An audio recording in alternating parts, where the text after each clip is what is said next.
y'all. I'm April. And I'm Caroline. And this is your Bloody Happy Hour. Caroline, are you ready for this? This is your newest guilty pleasure. It's the bloodiest part of your week. Did we say something about it also being happy hour? Show did. Because we're about to be sipping on some murder. Bloody Happy Hour.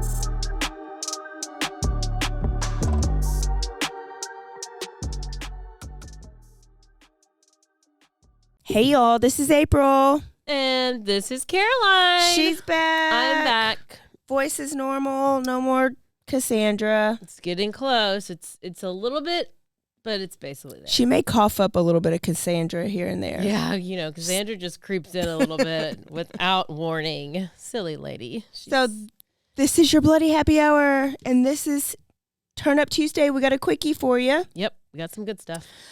First off, we have Manscaped for you, though, and we have an amazing code. It is BHH. You get 20% off at Manscaped.com. and free shipping anywhere, especially the UK, because that's where we're going today for our quickie. Wow. So UK listeners, this is for you guys. Also, if you don't want your man to be groomed and cleaned or your woman to be groomed or clean, you can order them from some Four Sigmatic coffee.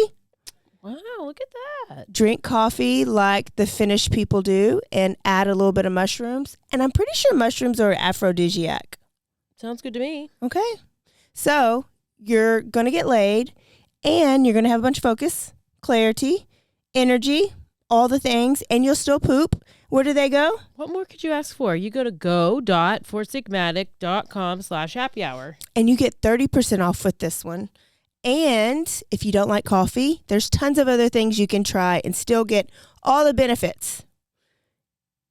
Coffee plus mushrooms equals greatness. Greatness. All right. It's just all good for you. So I have to tell y'all that for some reason, my notes for this quickie did not save on my Google Doc, which is weird because Google Docs always save. Yeah, but I think I wasn't connected to the internet. So I'm going to go by memory because I have great. Well, I did take my memory. ginkgo biloba today, so maybe I Let's can see. help. So we're going to UK first, and we're going to talk about Nicola Bulley. She is a 45-year-old mom of two.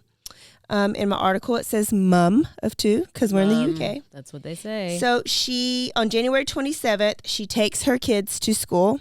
And then her routine is take her dog named Willow to the park and they go for a walk. Oh. And this is like a nice, it's almost like a 2-level park. It's not really 2 levels, but it's like there's a higher level and a lower level. And on the lower level, there's this river. I don't know what the river's called. So she's walking, and she's seen by people that walk there every morning. So she waves at different people. At 8:40, at 9 o'clock, she calls her boss or sends her boss an email. Mm-hmm. And then she logs on to a Teams call. Oh, okay. I do that a lot. And she was walking while she was on this Teams call, and she didn't really have to be involved in it, so she had her camera off and her sound off, but she was just listening. Yeah. She was last seen walking by the river near the bench with her dog. At 9:30, somebody discovered her dog with no harness and her cell phone on the bench, still logged into the Teams call. Okay. Or this was 9:50. At 9:30, the Teams call was over with. Sorry if my timeline's off because I'm going by memory. But around that time, the Teams call was over with, and she never logged out. So she was still on there, but nobody else was on there. Does that make sense? Like it just didn't shut down. Yeah. And so Willow was just right there with the harness off. And so there's the river, there's the bench, there's the walking path behind the bench, and then there's the dog and there's her phone. So she was finally reported missing. And so police searched they got drones, they got helicopters. So now it's January 28th. Police searched dogs. They were all over that little park and walking area and the river and everything. And they didn't find like not a trace of Nicola. Volunteers, like there were like 100 locals that were all there to like help search and whatever, because this is in this area, there's never anything like this. So it's big deal right now. This is like Gabby Petito in the UK, because things like this never happen. Like it's a big deal. So now officers do say that that river is extremely dangerous.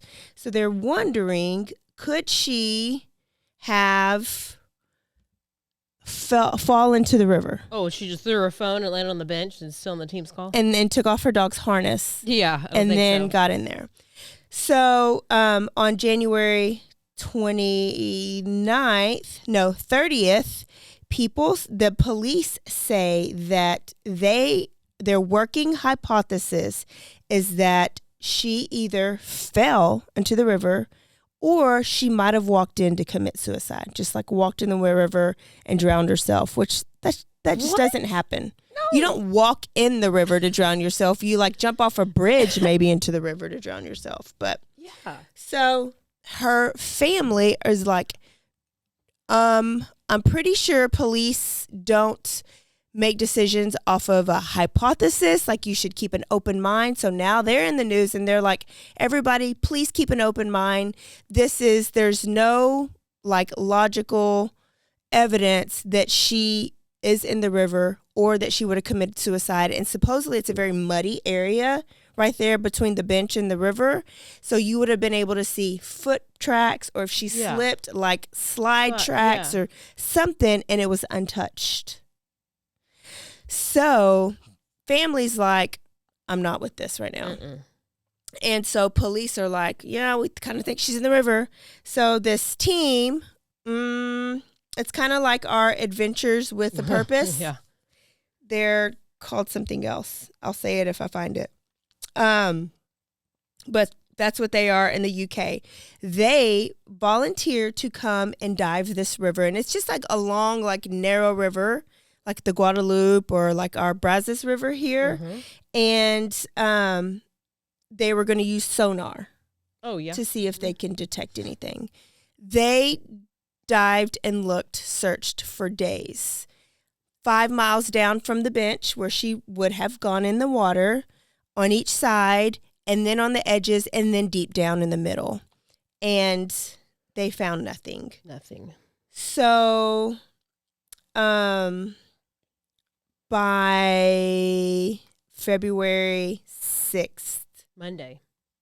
That was on February 6th, they began their search. Okay. On February 8th, they called off their search.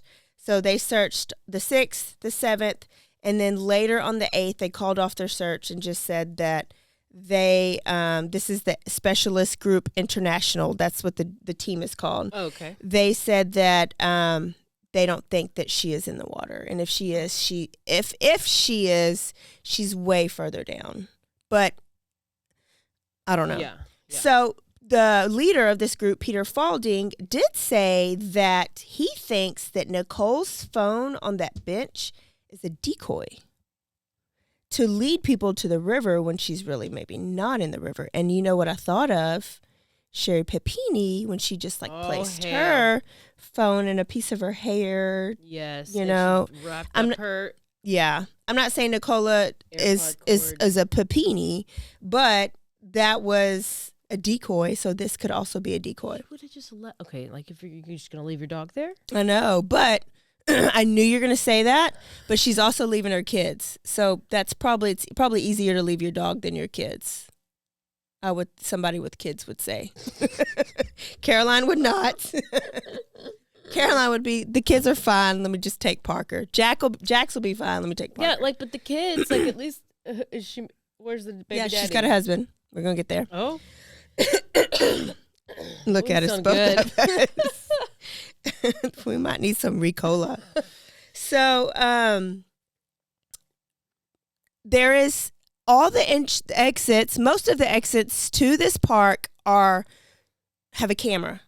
So they looked on all the exits. There's no evidence of her leaving, but there is one trail that does not have a camera. So they're thinking, could she have gone down this trail? So they're searching this trail. And then across the river, this very skinny, narrow river, is an abandoned house. So the family is saying, have you searched the house? Have you searched all these like different bathrooms that are around here? Like, have they really searched? Because they're going off that she's committed suicide and she's in the water. So are they really searching with an open mind? I would have searched the abandoned house. Yeah. So I've read two things. I read one thing saying that they have not searched the abandoned house yet because they think she's in the water. And I read another thing Just search the house. That said that the owner, even though it's abandoned, it's still owned by somebody, would not give them permission to go in the house. But the owner said that they would check the house for them. Okay. So the police stood outside while they checked the house, and the owner came back and said, nope, she's not in here. Oh, of course. Of course. So police are like, okay, let's go to Dunkin'. Do they have Dunkin' in the UK? So that's really where we're at. Right now, everybody, the family, the husband are like, it feels like she has literally disappeared because she was seen at 9:10. She was seen at 9:10, and by 9:30, she was gone. And a lot can happen in 20 minutes. Right. Could she have swam? I don't know what could have happened. Now, of course, nosy reporters interview the husband because that's where you go, right? And there was a panel that kind of human behavior and kind of like they did Casey Anthony. The behavior panel? Yeah. Behavior panel. Yeah. 4 of them. Yeah. And all of them, 3 of them agreed that husband did not seem suspect at all. Like that he seemed very genuine, but more like stumped. Like if he had a loss for words, it's because he is stumped and like he's not sure where to go with this. And one of them did say, it's weird that he didn't plead for his wife. Like, bring my wife home. I hope she's okay. Like, he just kind of was kind of flatlined about it. He gave me a little bit of Chris Watts vibe because Chris Watts would kind of like smile or like chuckle through it. Like, it would be like a nervous chuckle like you do, right? But, no, he is kind of getting ridiculed, but people don't really think that he has anything to do with it as of now. So then the only other person to think about would be the woman who said heard their dogs played together for a little bit on the walking path, and that's the last that she saw her. So could that woman that was the last person to see her, have done something else? What was the husband's alibi? Or where was he? He's got an airtype out, I think, at work. Like, because she would get up, she worked from home, I think. So she would get up, go to the park, and then go home and go to work. And he was already at work. This was like 9:30. So why are they questioning him? No, all they did was interview. Just like they do husbands. Yeah. You know, when their wife is missing. I'm going to need them to go inside the abandoned house. I know. Please report back to that and check all the bathrooms and porta potties and whatever else. And they don't even get a warrant to go. I don't know how that works. Oh, no, you're not allowed to come into my house? I thought they just can bust in. You got to have a warrant. You got to have permission or a warrant. So, okay, we'll follow that because we'll just see. I love it. I love it. They were saying that, like, homicides don't happen. And what doesn't happen a lot over there is husbands killing their wives. Maybe it's starting. Maybe this is the one. This is it.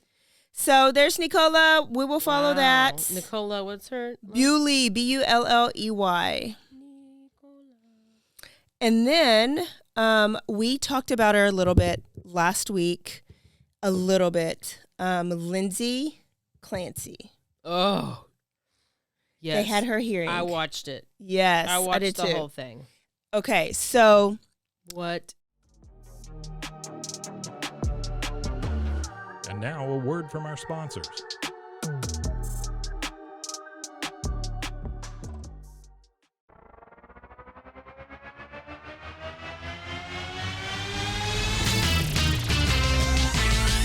Frozen foes and heroes. Gonna tell you about bros and foes and heroes. Gonna tell you about. Hey, I'm Zach. And I'm Mike. And we have a fantastic new podcast to tell you about. Bros, foes, and heroes. It's the two of us looking into the world of comics, breaking down some characters that you may have never heard of, and some that are just absolutely ridiculous. Yeah, so Zach comes up with a character each time, and I go into it just completely blind. I don't know who this person is or what their abilities are or anything, and basically I guess we kind of go over their origin story and just some of the ridiculous stuff that maybe, especially Golden Age stuff. Oh, Golden Age stuff is always the best, and we will make sure to highlight all of the shenanigans and just absolute weirdness of everything. Yeah, that's right. So subscribe today and follow us on Instagram at Bros, Foes, Heroes. And if you don't, I know where you live. Not really, but please subscribe. Bros and foes and heroes. Gonna tell you about bros and foes and heroes. Gonna tell you about.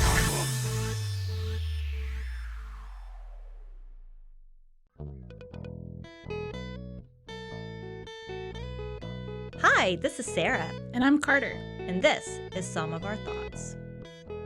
We're two Southern sommeliers, and we want to share everything we love and know about wine. We started hanging out during quarantine and cooking and drinking and listening to music, and we just thought this would be a great way to bring everything we know to you guys. We will make wine knowledge and food pairings easy and approachable. So put on your favorite vinyl, grab your favorite glass of wine, tune into our show, and let's have some fun. Wine and vinyl.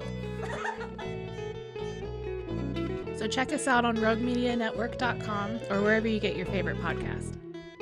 We'll be talking about a lot.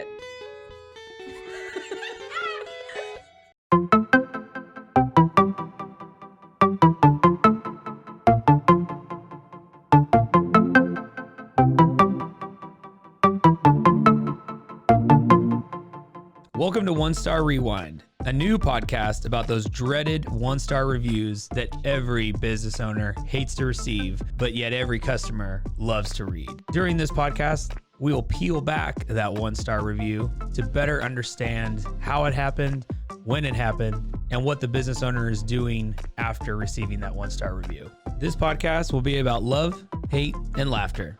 On One Star Rewind, we will meet with real business owners who will tell their stories and how they do rely on reviews for their business.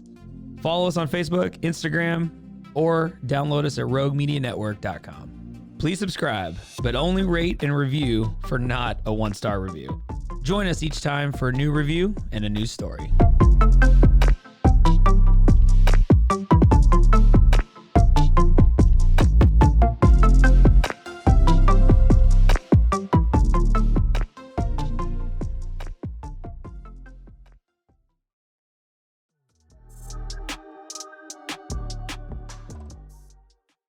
So what we know is on Tuesday, January 24th, Lindsay Clancy had 3 kids. Okay. She got up. She was at home with them. This was in near it's in Massachusetts. Yeah, Massachusetts. Boston, Plymouth, Duxbury area. Massachusetts. Yeah, Massachusetts. So Tuesday, January 24th, she takes her kids to the doctor and runs a couple errands, goes home. The kids go outside. They play in the snow. They build a snowman. They have a normal day. That evening, Lindsay texted pictures to her husband, or to her mom and to her husband, of the kids building a snowman outside. Mm-hmm. So then later that evening, she texts her husband and asks her husband to go by CVS and pick up the kids' prescriptions, and to go pick up some food at a place that they've eaten at before, but it's kind of like far, like out of the way. Mm-hmm. And so he was like, okay, well, I guess she's got a craving. I'll grab it. When he gets home with the food and the prescription, these are like yes. Babies. They're all like stay-at-home mom age. Yeah. Like 4, 3, the and one 0. Is like really baby. Yeah, he's like 0 years old. Yeah, 0. So, it's 5-year-old daughter, Cora, 3-year-old son, Dawson, and 8-month-old baby, Callan. When he walks in the house, he walks in and nobody's there. He goes upstairs, looks for his wife. The door to the bedroom is locked. He gets in. He sees blood on the mirror. The window is open. He hears her moaning. He looks out the window. She has jumped from the second story-ish. Mm-hmm. He runs down there. She's in a lot of pain. She's really hurt. He calls 911. He goes, "What happened?" She says, "I tried to kill myself." Yeah. Do people even say that? People are like, "I wanted it to end. There was so much pain," or I just wanted to die. Like, it just sounded weird to me that she said, "I tried to kill myself." So she's on the phone with 911, and then he's like, "Wait, where are the kids?" Right? Yeah, I think she did slit her wrist, Yeah. and that's why there's blood. She slit her wrist and jumped from the window. So then she's like, he says, "Where are the kids?" And so she goes, "They're in the basement." So he's still on a 911 call, goes down to the basement, and all you hear, I don't think, have they played it yet? I haven't heard the tape. I just heard what they said at the hearing. What they said is all you hear is shrieks, crying, screaming, because he sees his 3 kids, and she has strangled them with like resistance bands, exercise ropes with the handle, like those little rubbery ones that you work out with. All 3 of them. And they all appear to be dead. We later on know that Callan was not dead, and he didn't die. He died a couple days later. The baby died later. Now, we also know that Mama didn't die, so bitch is in the hospital, and she is now paralyzed, like she's a paraplegic. Sure is. And so at the hearing that they had, they said that she has actually Googled the distance and the time it takes to get from the restaurant to her house, because she wanted to know how much time she had. And that she journaled everything that they did day by day, her and the kids, journaled her medicine, and that the journaling was very neat, meticulous, and articulate. And so the prosecution is saying that this was premeditated and planned, and she was in her right mind. Yes, because she did all those. Yes. Yeah. Now, the defense has another story. Yeah. They're saying she was on tons of different drugs that were inconsistent, that the doctors kept taking her on, putting her off, taking her off, and switching it up or whatever, that she was hospitalized January 1st through 5th for suicidal thoughts, and that they were treating her for postpartum. She already had generalized anxiety disorder, and that they were treating her for postpartum. But whenever I psychosis. heard all of that, I was like, well, why didn't they just tell us that? It's like 2 totally different stories, I felt like, from both sides. Well, and that what the prosecution and the defense usually does? Well, but they were saying like she has no history of anything. She wasn't on any, she didn't ever talk about suicide. She wasn't, I mean, it just seemed like it was like, then they totally contradicted it. Yeah. And I was like, well, so what is it? Did she or did she not? What? Maybe the defense had evidence, the prosecution did not. I guess. But I think they're just not buying it, so they don't want the people to buy it. Because what I read somewhere else was that she was on 12 different medications. Yes. That can't work for you. She was also a nurse. And all these things are Klonopin, Valium, Prozac, Ambien, Seroquel, Remeron, Trazodone. Like, you don't take all of this stuff at one time. Yeah. Unless she was stealing it from somewhere and she was just like, because I think they're going to go with whoever diagnosed her. Like, no, I don't. They're already talking to the doctor. There's no, I'm no doctor, but I do not see how one doctor approves some person to take all these at the same time. No, I think that they were working with this. Like, if you try one med, but you have a certain reaction, so you get off that, but you try another one, right? But it still could be in your system because you're going to pick up the other prescription. So I think they were playing with meds, trying to find a good little concoction. But they also said that the doctor never told husband or never told anybody to, like they did Andrea Yates. They told Rusty Yates not to be alone with the kids, like that Andrea couldn't be alone with the kids. They never said anything like that about Lindsay to the husband. So he felt fine going to work. Well, plus, wouldn't he notice if she was acting? He said that she's had a good couple of days. Couple of days? Yeah. Well, I'm going to need you to have a good couple of years. These were some of her best days. And so he is also kind of shocked at this. Pretty sure he's just devastated and numb. So I think she was ordered to kind of stay in her little rehabilitation area. She can't do anything. She can't go out on bail and try to go away or leave the country or anything. So I think she's going to stay in the hospital, rehabilitate, and then they'll talk about the trial later on. Well, let me read you what I found that she had posted on Facebook on May 5th, 2021. Okay. Hello, lovely. It's like some attachment parenting for littles page. I don't know. Hello, lovely parents. I'm looking for some advice, solidarity, ideas, something, anything. I'm truly finding my 19-month-old to be the most difficult human I've ever encountered. I mean that with all the love in my heart, but I honestly cannot make it through the day without getting so frustrated with him. He's not my first child.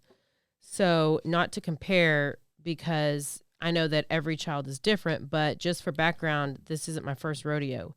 Every single thing with him is a battle, and it has been this way for a while, since he was maybe 8 months old. I really try to pick my battles and only do what's completely necessary, but I mean everything.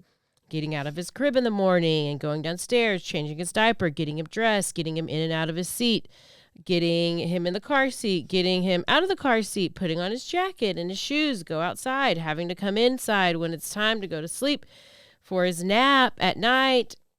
He fights me every step of the way with all of these very normal daily activities. It constantly feels like I have to force him to do things, which feels so wrong, but he is always fighting me and crying about doing these very normal things. What possess? Sounds like that second born child thing is a real thing. So maybe she just was like, I'm really pissed at this one, but I'm just going to kill him. And then she had another one after this. And then in some of her journaling, she was talking about how she wants to have more kids. Yes. More kids is never the answer. No. But they did say, the defense did say that her first kid, normal, no issues. Second kid, normal, no depression or whatever issues. But that sounds like that wasn't very normal. But this third one is what brought it all on. I don't know. So sad, so sad, so sad. So there's that. We will follow up just to see, because it's kind of like the whole Andrea Yates. What do you think? What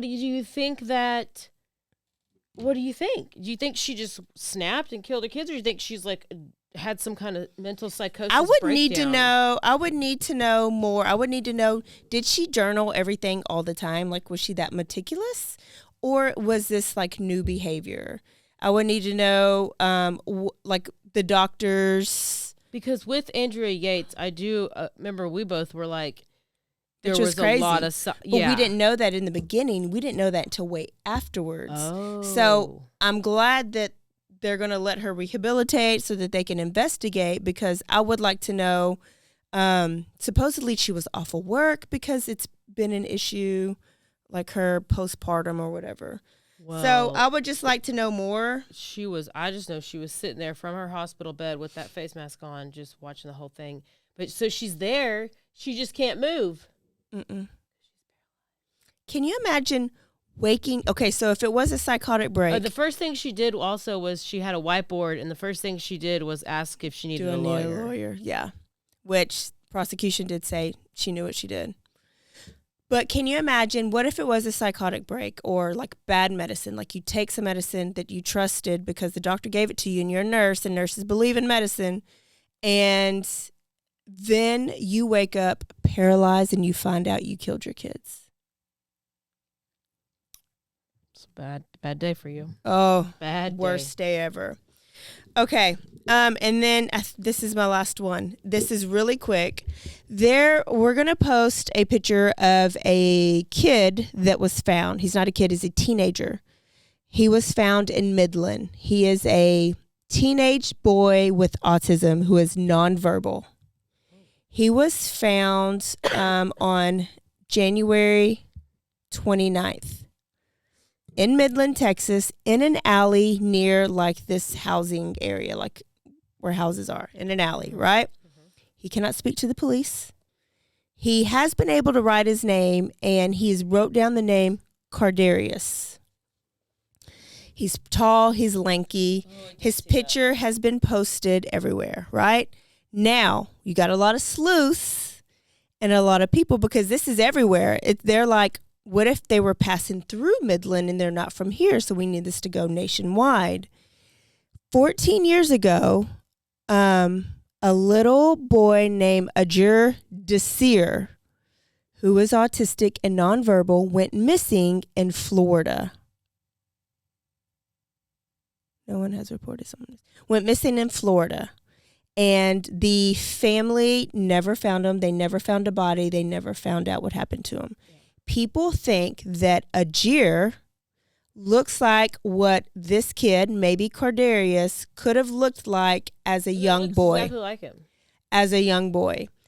And so now we're wondering if this could be this missing autistic boy. Now, Ajir was Haitian. So when he was younger, he couldn't speak, but he understood Haitian. So they're wondering if that's why he's not really responding to anything, is because we're talking English to him, and maybe he only understands Haitian, which he probably wouldn't respond. He couldn't respond verbally, but if he could write his name, could he write? Could he type? Is there a speaking device? Could he point? Could he do something? You know? But there's no communication, and it is, what's today? February 9th. When y'all hear this, it'll be, the 13th?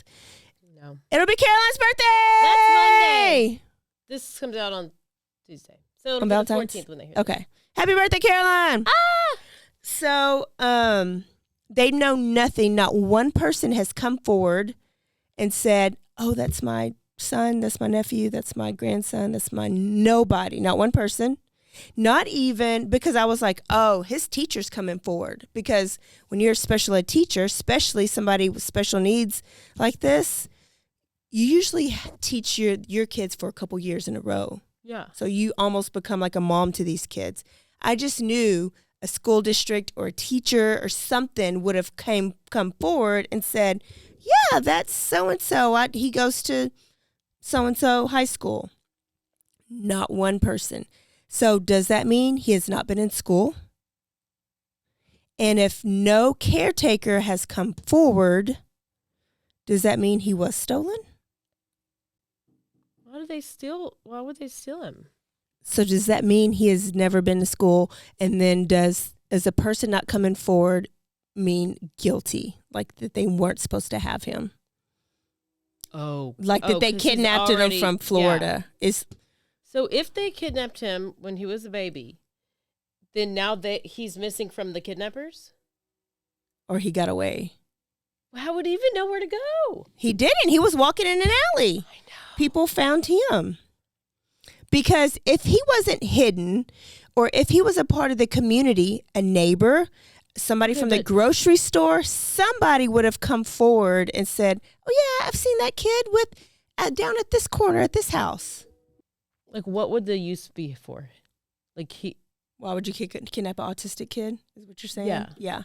I would have to think that it would be a family member like that didn't trust how maybe the caretakers were taking care of them, or you're a pedophile and you know that you can probably abuse this kid and he can't tell nobody. Yeah. Oh, that's for sure. That's it. It's just real suspicious because at first they were like, oh, he's probably lives with the grandma and the grandma died and he just was hungry and he was in the alley in the dumpster trying to eat or whatever. But somebody knows the grandma. So somebody would have seen him and that somebody would have already come forward. That is nuts. I know. So going to be following that one. And then I have to end with some... What do you think about this girl that came forward on TikTok and said she's R.Kelly and Aaliyah's love child? Are you joking? Go to TikTok and search R.Kelly and Aaliyah's daughter. This girl has gone viral. She even sings Aaliyah's song, and she's like, I just want y'all to know that I've been holding this secret for forever. I am the child of R.Kelly and Aaliyah.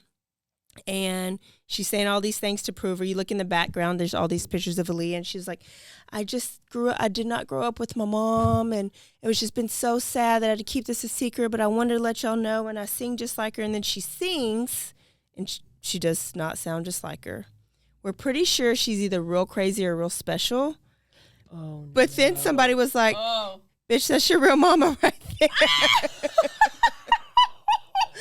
So just if you want to, I don't know, I won't even say laugh, because if she's crazy or special, then you may not want to laugh at that. But it's just really random and crazy. Yeah. It's gone viral. I'm surprised you hadn't seen it. Yeah. So R.Kelly and Aaliyah might have a love child. Go look her up on TikTok. I'm going to have to post it. I'm going to tell you why I haven't been around, because, I've been in the trial of the never-ending trial. Never-ending trial. Which I'll tell you about more on Thursday. Okay, y'all, that's all I have. I hope you enjoyed the quickie. Love it. For today, and we will see y'all Thursday.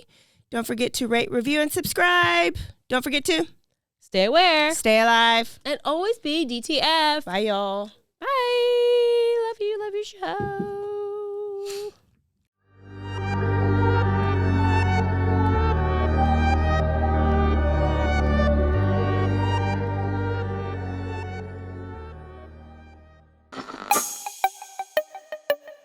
This has been a Rogue Media podcast.